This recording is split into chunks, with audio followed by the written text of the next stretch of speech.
For more than 15 years, I had the same hairdresser in Nairobi. From high school through university, I wouldn't just let anyone touch my hair. I'm lucky to have grown up in an environment that encouraged me to experiment with different styles. But some of us aren't that lucky. And whether it's hair, to clothes, or our choice of appearance, shouldn't we have the free will to choose and express ourselves however we want? I'm Rachel Nduati. Welcome to the show.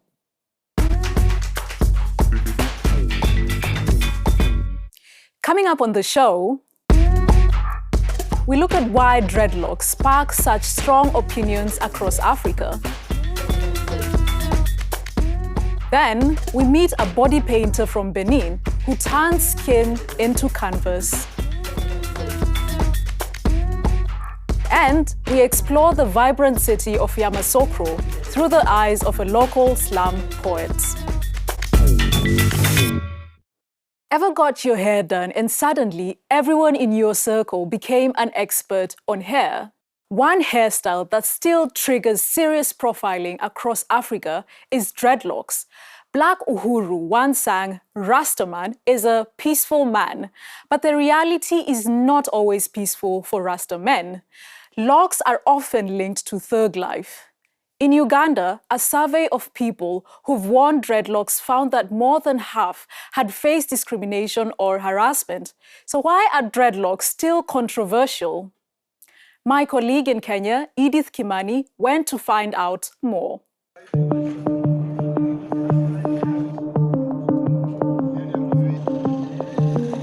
Nothing could convince Prof to lock his hair again. Not after what happened last time. One afternoon while walking, the rapper and his brother were stopped by police. In this slum, run-ins with authorities are common, but this time was different. Even before the officers spoke to them, Prof knew he was being profiled for their hair. So they had talked about my brother na mimi. Unanipata?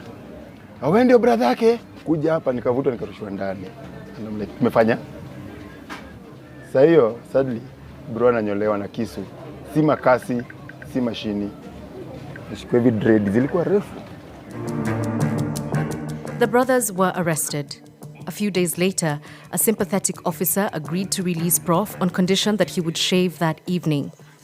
He agreed, but the ordeal left him traumatized. Tulilia, I'm a man. Sasa hivi nikumbuka hata nguruwe ina nywele yako lakini nywele yako hiyo design. You're stripping down my dignity. Unanionyesha zile za mimi kama rag, mimi ni duster. Unaweza nitembelea na nothing, hakuna kinaweza kufanyia. Prof's experience reveals strongly held beliefs that Kenyans have about locks and people that wear them, that they are unkempt, unprofessional, and delinquent. So ingrained is this ideology that locks are synonymous with lawlessness that it took us quite a few tries to get someone to interview for this story. The first one said they had to protect their admission to a university. The second one simply wanted to keep their job. But how did a hairstyle come to be associated and carry so much stigma and controversy? To understand that, we must look back in time. In Africa, Ethiopian Coptic priests reportedly wore their hair locked as early as in the 5th century. By 3000 BC, there was evidence of people in the Sahara with locks. Archaeologists have even found Egyptian mummies buried with locked wigs. And it wasn't just Africa. In India, locks were linked to Hindu holy men, including the god Shiva. In Mexico, Mesoamerican people wore locks from the 14th century. Celtic tribes, Viking warriors, and Maori fighters in New Zealand are just a few other examples of people who wore locks. But it wasn't until the 1950s that locks took their place in Kenya's history. A group of guerrilla fighters pushing for the country's independence emerged from the forest with their hair matted into freely formed locks. The Mau Mau became synonymous with locks. Locks became defiance. Defiance became a dreaded crime. In post-colonial Kenya, locks would re-emerge, this time as a symbol against an oppressive regime. In the 1980s, activist Koigi Wawamwere grew out his hair while in detention after he was denied a comb. The government tried to shave him. He refused. He took them to court and won. In Kenya particularly, Dreadlocks were a source of dread. Media mogul Eugene Bugwe explains. This was a mark of identity for them. And depending on which spectrum your parents were on, whether the collaborators or the fighters, it ended up being demonized. And I imagine also because of Christianity and stuff. And so I feel like a lot of our generation of our parents are not over that.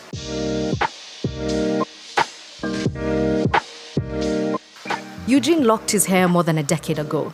Since then, he's enjoyed an evolving relationship with his locks. As a successful founder and CEO, he's free to wear his hair as he chooses. However, while his choice of locks is praised as being original or edgy, the same hairstyle is regarded with suspicion on artists or less established people. In Kenya, locks have become a visual marker through which class and respectability are interpreted. Eugene knows this and admits it informs some of his hang-ups. I'm not comfortable with my hair open. I don't know, it always feels untidy, uncomfortable. I barely ever have it down, which I think has contributed also to me being able to get ahead corporate-wise despite them, which is a problem in itself, because what is wrong with African hair flinging out and being let loose? Today, at the top of his game, hardly anyone comments about his hair, except to compliment him. Money and success have earned him protection from stereotypes he heard often. Across the city, Joram Locks is buzzing. The salon specializes in artificial locks, and most of the clients here are women. Despite the stigma around the style, business is booming. For women, the rules seem different. Yeah, in my university, the males aren't allowed to have locks. You think that's fair? No. Why do you think that is, by the way? Because if women are allowed, then men should be allowed too. Joram, who owns a salon, tells me one reason some women might not be judged as harshly for their locks is because a hairstyle is seen as an expression of creativity on them. The perception of locks is heavily influenced by who is wearing them. In fact, prominent women in the country, like the Chief Justice, comfortably wear micro-locks without the suspicion that men often face. Still, not all women are exempt. Joram tells me clients sometimes return the day after installation because their bosses demand it. Yes, I always receive many calls. Bankers, people who work in hospitals and everything. They have told me I can't have this kind of hairstyle. Yeah, it's still there. But what does the law say? Is it legal to force someone to cut their hair in Kenya? Mathenge Mukundi is the country's first Rastafari advocate. He says the constitution is clear. Discrimination is not allowed, period. Article 27 and 31 that says that 27 is about discrimination. No one is supposed to be discriminated in any form. Article 27 protect and give us that constitutional freedom so that anyone should not be discriminated. Despite the legal clarity, Mathenge has faced discrimination and from his own peers. I had that unfortunate encounter during my admission. He is and he was an MP, and he said I should go and practice in Jamaica. There's no denying that the stigma around locks is deeply rooted. Perhaps that's why those who wear them often share an unspoken bond, like captured in this picture. During an interview with Mau Mau veteran Modoni Mathenge, our cameraman, John Irungu, leans in to greet her. The field marshal, her sight fading, immediately recognizes his locked hair. She reaches for one of her locked strands to show off to John, making sure he knows hers are longer. This ease in connection between those with locked hair is something the younger generation of Kenyans seems to be embracing. Dreadlocks ni kitu poa, passion yangu. It's my dream kutoka kitambo. Yeah, I love the style. Dreadlocks is power. Aiwakangu na waoga. I just love them and they make me look beautiful. Sasa nyinyi mnaona kama rembo nazo. It's like fashion for me. You know what I'm saying?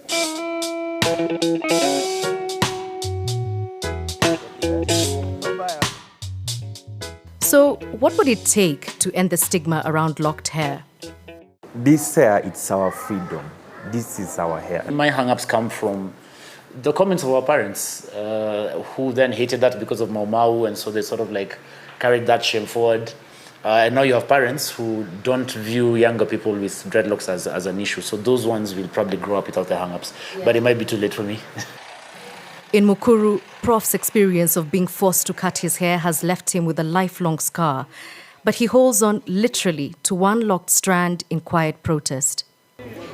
Unaweza pata mrasta mwenye unaogopa akona the best heart. Anaweza kuonyesha mapenzi hata kuliko mama yako. So don't profile and judge somebody. Even though Prof has made peace with his hair, questions around our biases remain. Will our societies ever break free from these judgments? And how can we create space for everyone to be themselves without fear? Indeed, it's just hair. We set up a poll on the 77% Instagram channel asking the question, should men be allowed to wear dreadlocks? 76% of you said yes, while 5% said no. But the most interesting thing about this poll was that 19% of you said maybe, but not in professional settings. One man in Accra is trying to shift the narrative, showing that dreadlocks can be worn anywhere, anytime. And that's Michael Atufu. He spent 28 years challenging the negativity around wearing dreadlocks in Accra. What kind of person wears dreadlocks? Hi, I'm Senna. I'm a performance artist. Hi, I am Latte. I am a film producer. Hi, my name is Jennifer. I'm a nurse. Hair trends in Ghana have seen many changes over the years, from ancient styles of braiding with thread until now, where there are as many styles as people to wear them, including dreadlocks. I initiated this dreadlocks and natural hair, and now the whole Ghana is stripping into it because we have many salons now that people can go and have their hair done. In the past, dreadlocks were a big no-go for many. They were associated with marijuana, Rastafarianism, and deemed unprofessional. It was common to hide your hair under wigs or to get it straightened. $1 million business which Michael wanted to change. Michael, a self-taught loctician, got tangled in the dreadlock business. Now, locks are all the rage in Ghana, turning heads and making waves. Today, Michael has clients like Adam Naite, a brand manager for one of Ghana's leading media houses.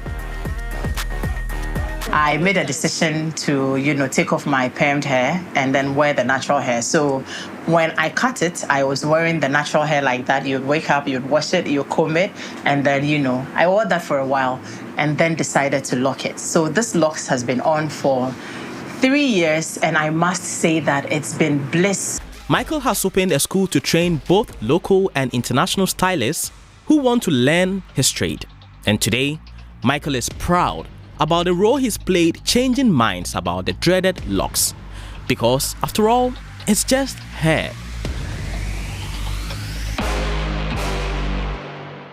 I'm sure you all know that feeling, right? When you just got out of the hairdressers after sitting for hours.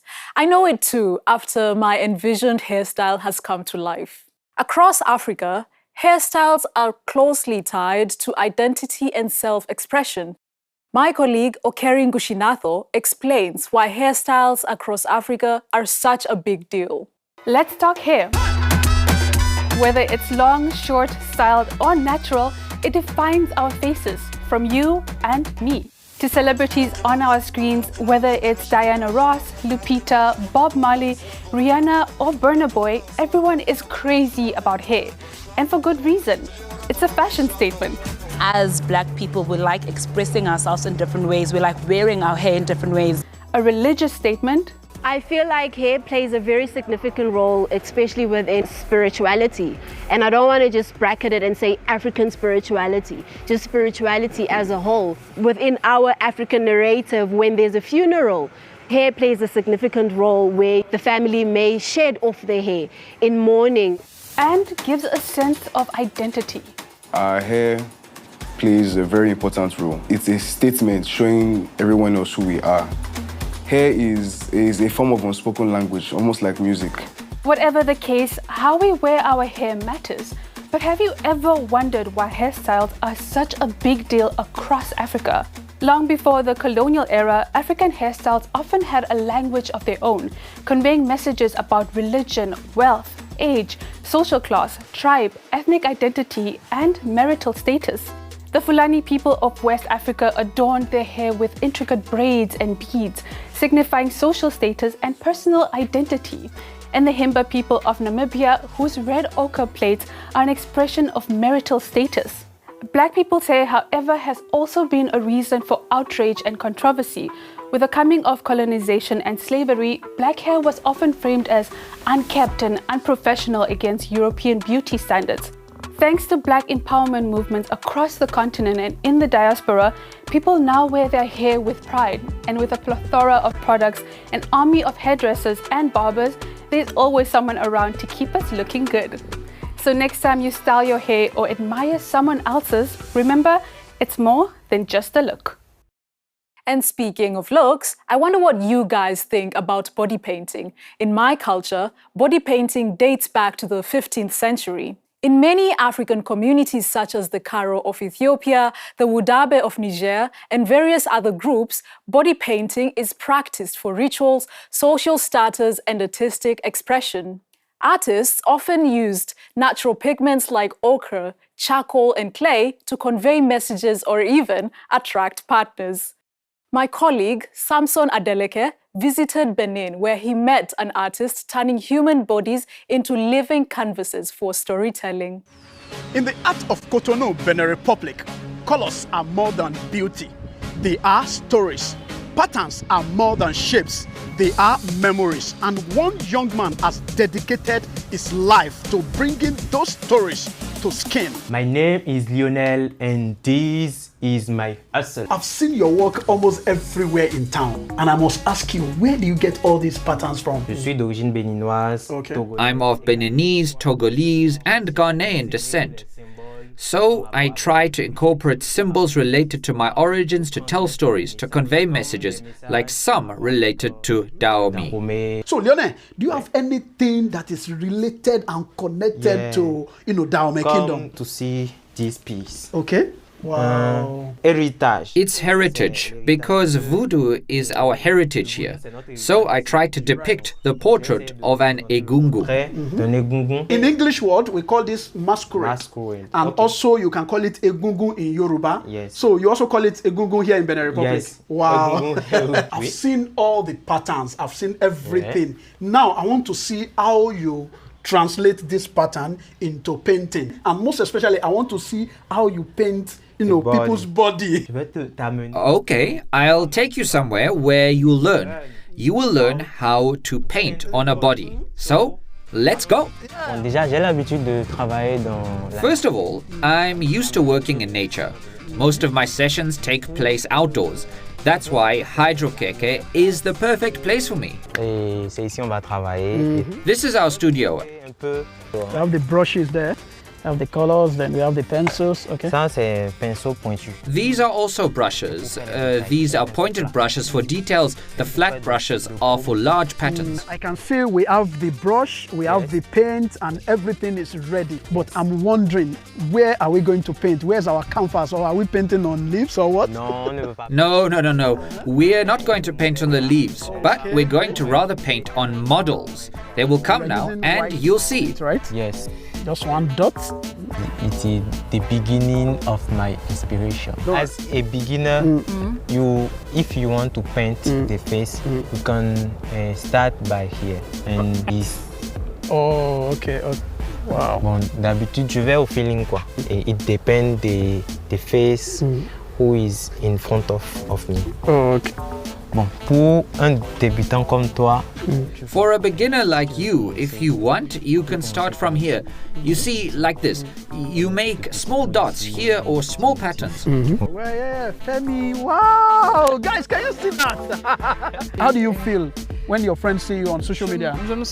I feel really happy because it's a way for us to show our identity to the whole world, to express what Africa is through designs.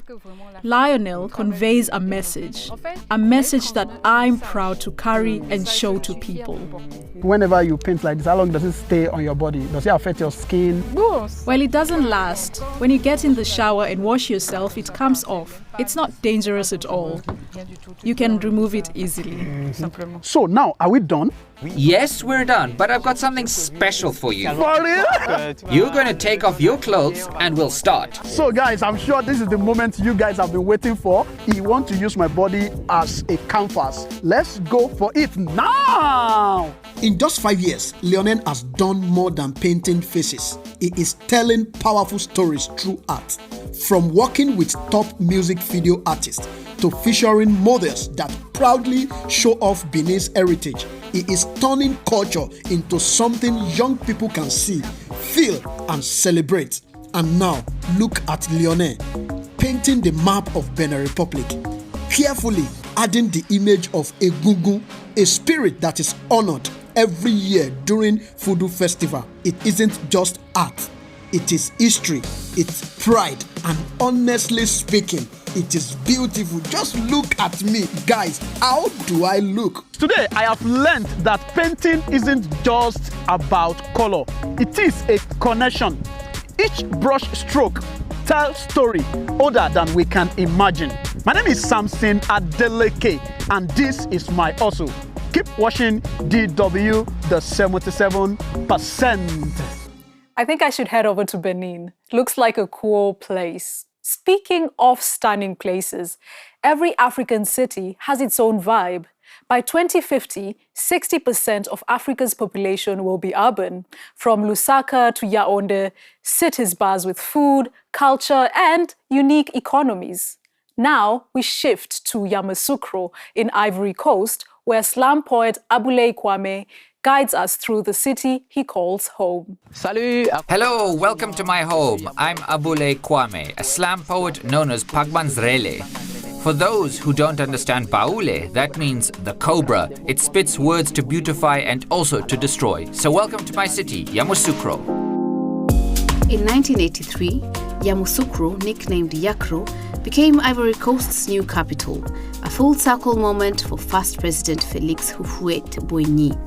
Back in 1950, he was the village chief here. Over his 33 years in power, he transformed his tiny hometown of less than 1,000 people into a grand city complete with a sprawling complex, memorials, and the world's largest church.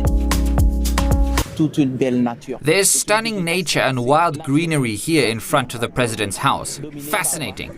And dominated by what? Crocodiles. They are magnificent aquatic animals that attract people from everywhere for a spectacle.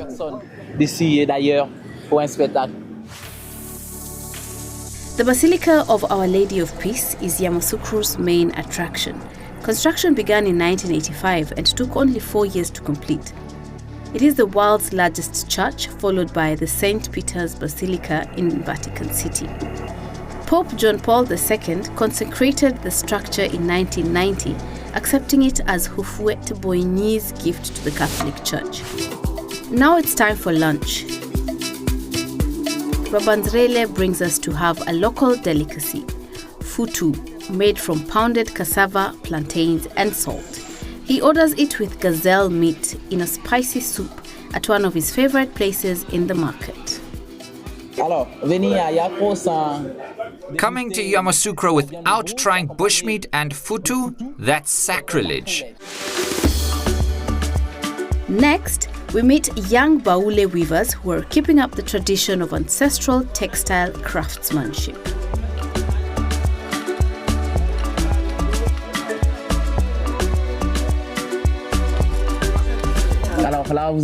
Here's a Baoulé cloth, a cultural treasure and a symbol of our identity. We use it for weddings, baptisms, dowries, everything meaningful and grand. Now let's end the day with a traditional, refreshing local drink. This is palm wine. part of our identity and known to have therapeutic qualities. Very, very delicious. Très, très, très, très délicieux. Je vous ai fait visiter ma belle ville, Yamoussoukro. Yamoussoukro is a beautiful, rich city. Life here is low stress, almost like the countryside. You're welcome anytime. We'll be waiting. Comme à la campagne. Vous êtes bienvenus. On vous attend. Thanks for showing us your city, Kwame. Now that you've seen snippets of the stigmas around style and the people expressing themselves anyway, we want to hear from you. Has your style ever sparked judgment? How did you stay true to yourself? Share your stories with us on our social media handles. We'd love to hear them. Until next time, bye-bye.